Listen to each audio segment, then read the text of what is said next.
Ce qui risque de se passer, en réalité, si Latécoère tombe entre les mains d'investisseurs américains. Le premier risque, c'est que ces brevets passent sous contrôle américain et donc tombent sous le coup de l'extraterritorialité du droit américain via les normes ITAR.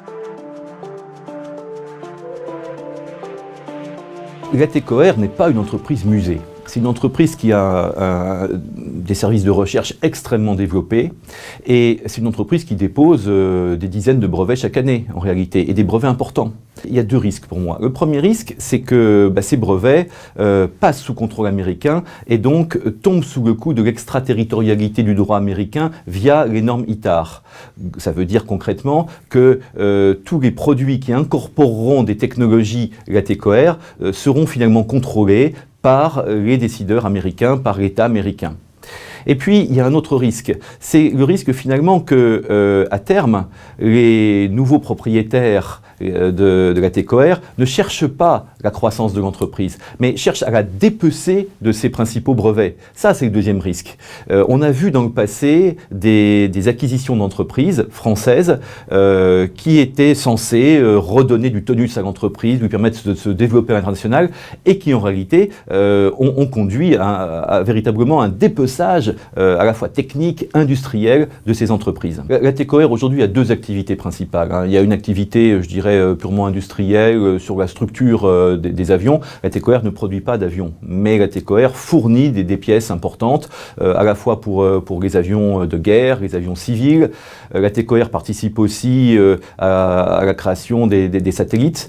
Aussi, Latécoère intervient sur des missiles.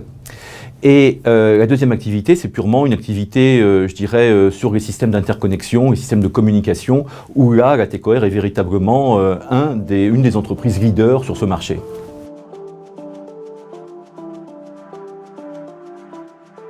Il est quand même extrêmement dommageable, ou d'une façon générale, qu'une telle entreprise tombe entre les mains d'investisseurs étrangers. Parce que Latécoère est le fournisseur de premier rang d'un certain nombre de grands constructeurs, que ce soit Boeing, Dassault, Airbus, Bombardier. Et en même temps, Latécoère est quand même dans certains segments à la pointe de la technique. Elle multiplie les dépôts de brevets. Alors, ça touche à la sécurité économique de la France, mais ça touche aussi à la sécurité militaire. À ce titre, c'est vrai que cette cession pose problème.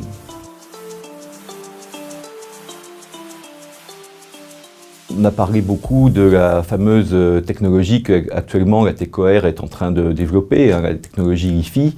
Cette technologie, en fait, permettra d'améliorer les systèmes d'interconnexion des avions. Elle a vocation, dans certains cas de figure, à remplacer le Wi-Fi, mais elle est beaucoup plus efficace, elle est surtout beaucoup plus sécurisée, et elle est plus rapide et plus légère, ce qui, pour des avions, est quelque chose d'extrêmement important. Cette technologie, qui sera opérationnelle d'ici une dizaine d'années, risque de tomber entre les mains des Américains, ce qui est effectivement fort dommage.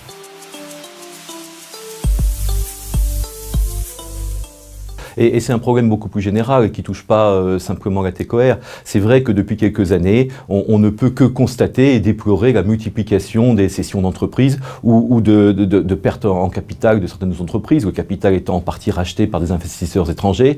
Et c'est vrai qu'on a peu de moyens de s'y opposer en réalité parce qu'on n'a pas la même force de frappe capitalistique, on n'a pas les mêmes moyens financiers, notamment par rapport aux fonds d'investissement privés américains ou alors par rapport aux fonds publics qu'ils soient des pays du Moyen-Orient ou de la Chine. On ne peut en tout cas qu'être surpris par le manque d'intérêt et de réaction de l'État face à cette perte de contrôle de cette entreprise, qui est une fois encore une très belle entreprise, une entreprise qui, à mon sens, est stratégique. Mais ce n'est pas apparemment l'avis du gouvernement.